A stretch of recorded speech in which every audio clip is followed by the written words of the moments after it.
Hello everyone, so this is Varun and today in this video I'm going to start your topic that is features of authoritarianism, electoral authoritarianism and democratic regime। तो इस video में हम जो है इन तीनों system को जो है अंडरस्टैंड करने की कोशिश करेंगे, राइट। मतलब कि अगर एक कंट्री में इन तीनों सिस्टम में से कोई भी सिस्टम है तो मतलब वहाँ पे किस प्रकार की जो है अपॉर्चुनिटीज़ रहती हैं लोगों के पास डिसीजन मेकिंग में इन्वॉल्व होने के लिए, किस तरह से गवर्नमेंट जो है पॉलिसीज़ क्रिएट करते हैं, वन बाय वन जो हम डिस्कस करेंगे। तो स्टार्ट करते हैं अथॉरिटेरियनिज्म सिस्टम के साथ, ठीक है। सो अथॉरिटेरियनिज्म जो है एक ऐसा पॉलिटिकल सिस्टम होता है, यहाँ पे एक सिंगल लीडर होता है या एक स्मॉल ग्रुप ऑफ इंडिविजुअल्स होता है जो कि होल्ड करते हैं सिग्निफिकेंट पावर को। देखो, इससे पहले जो हमारी वीडियो थी वो थी पार्टी सिस्टम के ऊपर। यहाँ पे हमने डिस्कस किया था कि one party, bi party and multi party system को। तो ये सिस्टम जो है वन पार्टी सिस्टम के साथ थोड़ा सा रिलेट करता है, क्योंकि वहाँ पे भी हमने देखा था कि एक जो है एक ही पार्टी जो है वो कंट्रोल करती है सभी पावर्स को, वेरियस एस्पेक्ट्स को, चाहे बात करें सोशल, इकोनॉमिक, पॉलिटिकल, राइट।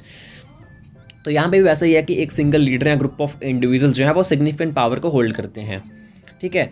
वो जो कि पॉलिटिकल फ्रीडम को रिस्ट्रिक्ट करते हैं और कंट्रोल करते हैं various aspects of public life. तो किस तरह से मतलब पब्लिक लाइफ के जो एस्पेक्ट्स को कंट्रोल करते हैं उसको हम नेक्स्ट फीचर्स में देखते हैं, ठीक है। देन जो सिटीजन्स होते हैं उनके पास जो है बहुत कम अपॉर्चुनिटीज़ होते हैं, बहुत कम उनकी पार्टिसिपेशन होती है डिसीजन मेकिंग प्रोसेसेस में, ठीक है। सो अब हम जब इसके फीचर्स डिस्कस करेंगे तो यहाँ पे हमें इस सिस्टम के बारे में और अच्छे से क्लैरिटी मिलेगी, right. So first is concentrated power. तो इस सिस्टम में, दैट इज़ अथॉरिटेरियनिज्म सिस्टम में, जो पावर है वो सेंट्रलाइज्ड होती है, वेस्ट होती है in the hands of one ruler. मैंने आपको पहले बताया कि एक रूलर के पास होती है या तो एक डोमिनेंट ग्रुप होता है उसके पास होती है, राइट। सेकंड है लिमिटेड पॉलिटिकल फ्रीडम। तो इस सिस्टम में जो पॉलिटिकल फ्रीडम जो होता है वो बहुत लिमिटेड होता है। एग्जाम्पल के तौर पर अगर बात करें अपोजिशन पार्टीज़ की, वो मतलब सिस्टम में जो है एग्जिस्ट नहीं कर पाती हैं, ठीक है। फ्री मीडिया की अगर हम बात करें, ठीक है, फॉर एग्जांपल अगर कोई गवर्नमेंट ऐसी पॉलिसी बनाती है जिसका मतलब मीडिया भी अगेंस्ट हो, ठीक है, मीडिया उससे क्वेश्चन कर सके, तो ऐसा सिस्टम यहाँ पे नहीं होता है। देन पब्लिक क्रिटिसिज्म, मतलब अगर वही है कि अगर गवर्नमेंट कोई ऐसी पॉलिसी बनाती है तो जिसको जो कि पब्लिक के फेवर में नहीं है, ठीक है।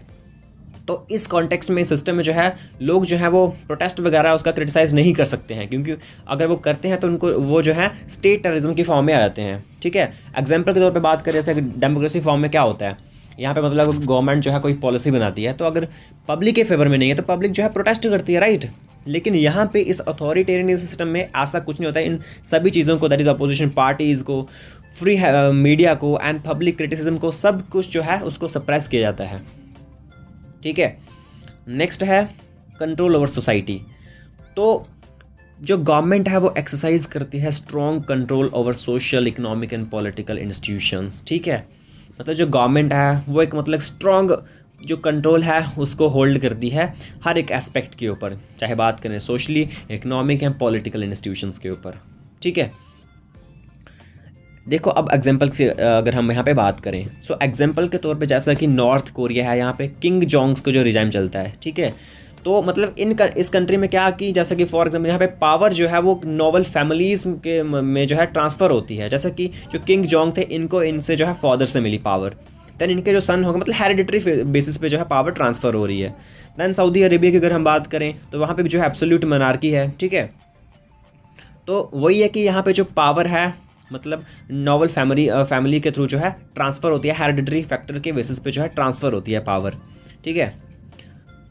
तो अगर मतलब कोई ऐसा पर्सन है, कोई ऐसा इंडिविजुअल गवर्नमेंट के खिलाफ जाने की कोशिश करता है कि मतलब, तो वही मैंने आपको बताया कि वो जो है उसको मतलब स्टेट टेररिज्म के नाम से जो है जाना जाता है, राइट। नेक्स्ट है कंक्लूजन की अगर हम बात करें, दैट इज़ अथॉरिटेरियनिज्म जो है वो एंश्योर करता है क्विक डिसीजन मेकिंग को।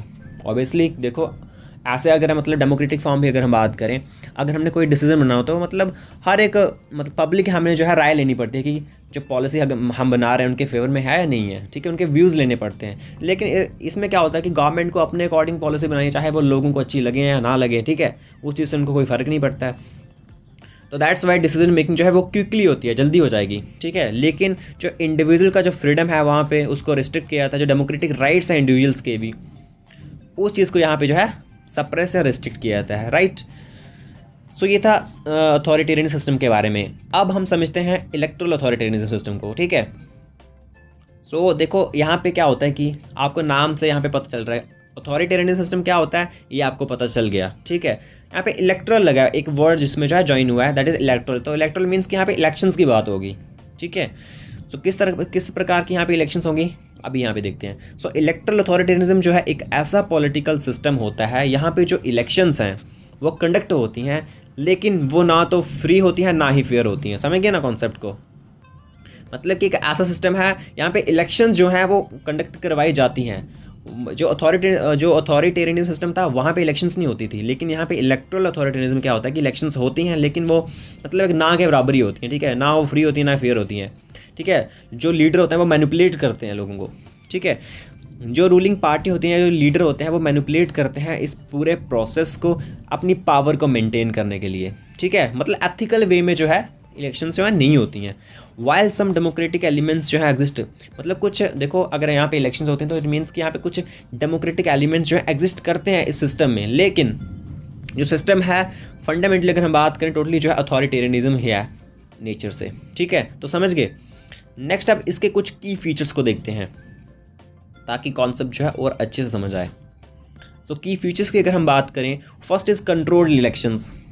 देखो पता यहाँ भी इसी पॉइंट पे हमें जो है पता चल गया। तो इट मीन्स कि यहाँ पे इलेक्शंस होती हैं लेकिन कंट्रोल्ड होती हैं। इलेक्शन जो है वो हेल्ड होती हैं लेकिन वो रिग्ड होती हैं, मैनिपुलेटेड होती हैं। वहाँ पे कोई जेन्युइन कंपटीशन होता ही नहीं है, मतलब सिर्फ नाम के लिए हाँ जी हम जो है इलेक्शंस कंडक्ट करवाते हैं अपनी कंट्री में बस,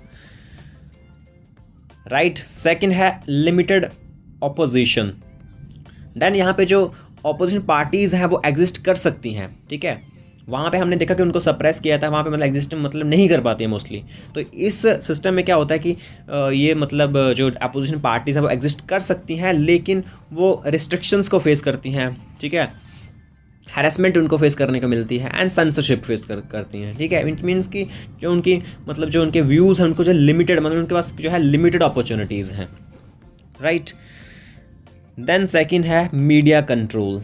सो यहाँ पे क्या होता है कि जो इंडिपेंडेंट मीडिया है वो सप्रेस होती है यहाँ पे, ठीक है। और जो पब्लिक एक्सेस है अनबियास्ड इन्फॉर्मेशन के लिए उसको जो है लिमिट किया जाता है। मीन्स कि गवर्नमेंट के बारे में कि गवर्नमेंट किस तरह की पॉलिसीज़ क्रिएट कर रही है, मतलब ट्रांसपेरेंसी वगैरह बिल्कुल यहाँ पे नहीं होती है, ठीक है। मतलब लोगों के पास एक्सेस नहीं है कि वो जो गवर्नमेंट की इन्फॉर्मेशन को जो एक्सेस कर पाएँ, ठीक है। इंडिपेंडेंट मीडिया जो है, मीडिया के पास भी मतलब इतनी अपॉर्चुनिटी नहीं है कि वो गवर्नमेंट से जो क्वेश्चन करवाएं किसी भी पॉलिसी के अगेंस्ट, राइट। तो इट मीन्स कि अथॉरिटेरियन सिस्टम में जो है सिस्टम एग्जिस्ट, ये सिस्टम जो है एग्जिस्ट करता ही नहीं है मतलब मोस्टली, लेकिन यहाँ पे करता है लेकिन ना के बराबर। यहाँ पे इलेक्शन कंडक्ट होती हैं लेकिन सिर्फ नाम के लिए, राइट। सो यहाँ पे अगर हम बात करें एग्जांपल्स के तौर पे, जैसा कि रशिया की बात करें, जो अंडर व्लादिमीर पुतिन की अगर हम बात करें तो ये सिस्टम जो है यहाँ पे एग्जिस्ट करता था। दैन टर्की की बात करें अंडर रिकैप ताइप एर्दोगन की बात करें तो कुछ रिसेंट ईयर्स में तो ये सिस्टम जो है यहाँ पे चल रहा था, राइट। नेक्स्ट कंक्लूजन की अगर हम बात करें यहाँ पे तो आप देख सकते हो दैट इज़ इलेक्ट्रल अथॉरिटेरियनिज्म जो है वो क्रिएट करता है कि इल्यूजन ऑफ डेमोक्रेसी, ऑब्वियसली। मतलब कि यहाँ पे हमने इलेक्शंस को डाल दिया, इट मीन्स कि यहाँ पे एक डेमोक्रेसी का हमने एक इल्यूजन, एक डेमोक्रेसी के नाम पर एक एलिमेंट क्रिएट कर दिया इस सिस्टम में, ठीक है। लेकिन ये सिस्टम जो है टोटली हैक कैसा, पूरा जो अथॉरिटेरियन सिस्टम है उसके ऐसा ही है पूरा, ठीक है। While enabling authoritarian control, limiting true political competition and public influence. वही है कि मतलब जो इलेक्ट्रल अथॉरिटेरियनिज्म है वो एक इल्यूजन ऑफ डेमोक्रेसी को क्रिएट करता है, लेकिन एनेबल करता है पूरे अथॉरिटेरियन कंट्रोल को, ठीक है। जो मतलब जो ट्रू पॉलिटिकल कंपटीशन है उसको जो है लिमिट करता है। जो पब्लिक का इन्फ्लुएंस है, लोगों के पास जो अपॉर्चुनिटीज़ हैं ताकि बेटर पॉलिसीज क्रिएट किया जाए, पब्लिक के फेवर में हो, उस चीज़ को जो है लिमिट किया जाता है, राइट। सो नेक्स्ट अब थर्ड जो है दैट इज डेमोक्रेटिक रिजाइम। तो डेमोक्रेटिक रिजाइम अब क्या होते हैं, ठीक है। सो ये तो काफ़ी लोगों को पता होगा, ठीक है। जब हम डेमोक्रेसी का नाम सुनते हैं तो मोस्टली जो है डेमोक्रेटिक रिजाइम डेमोक्रेसी के साथ रिलेट करेंगे, राइट।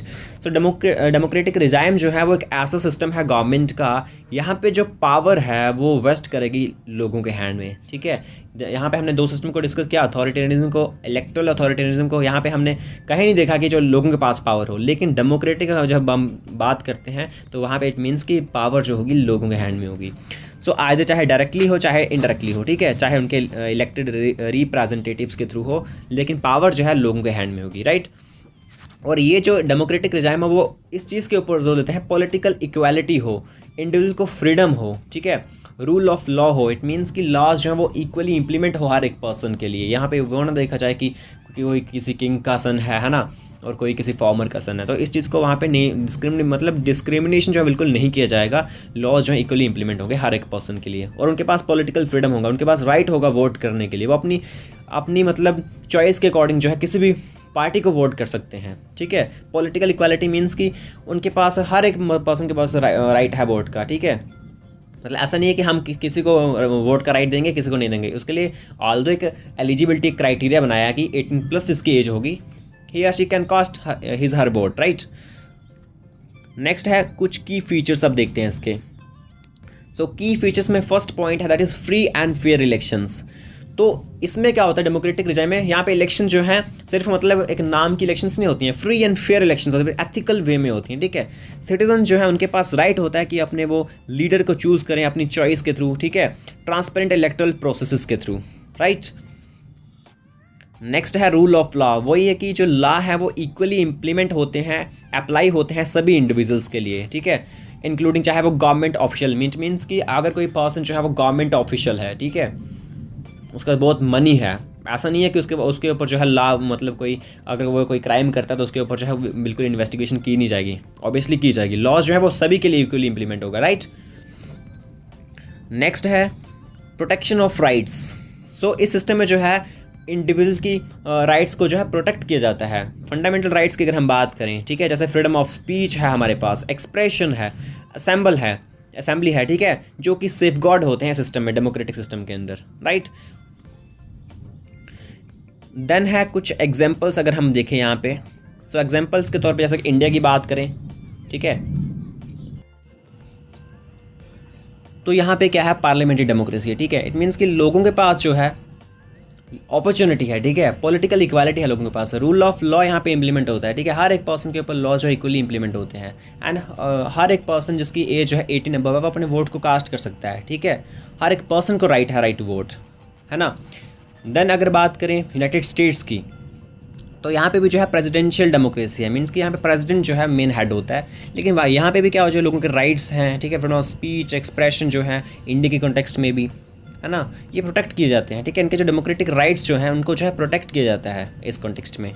सो देन है कंक्लूजन। तो एक डेमोक्रेटिक रिजाइम जो है वो पॉलिटिकल पार्टिसिपेशन जो है उसको प्रमोट करता है। इट मीन्स कि यहाँ पे लोगों के पास जो अपॉर्चुनिटी होती है डिसीजन मेकिंग में इन्वॉल्व होने के लिए, उनको पॉलिटिकल इक्वालिटी मिलती है, उनके राइट्स को प्रोटेक्ट किया जाता है, राइट।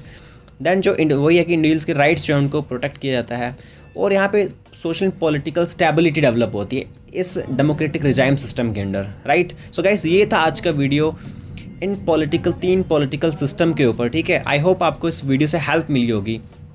तो अगर आपको इस वीडियो से हेल्प मिली होगी तो इसको अपने फ्रेंड्स के साथ जो है शेयर ज़रूर करना, ताकि वो भी जो है यहाँ से जो है ईजी नोट्स अपने जो है रेडी कर सकें, राइट। तो तब तक के लिए जो है आप अपनी स्टडी पे फोकस करें, अपने नोट्स बनाएं, एंड देन हम मिलते हैं एक और न्यू वीडियो के साथ।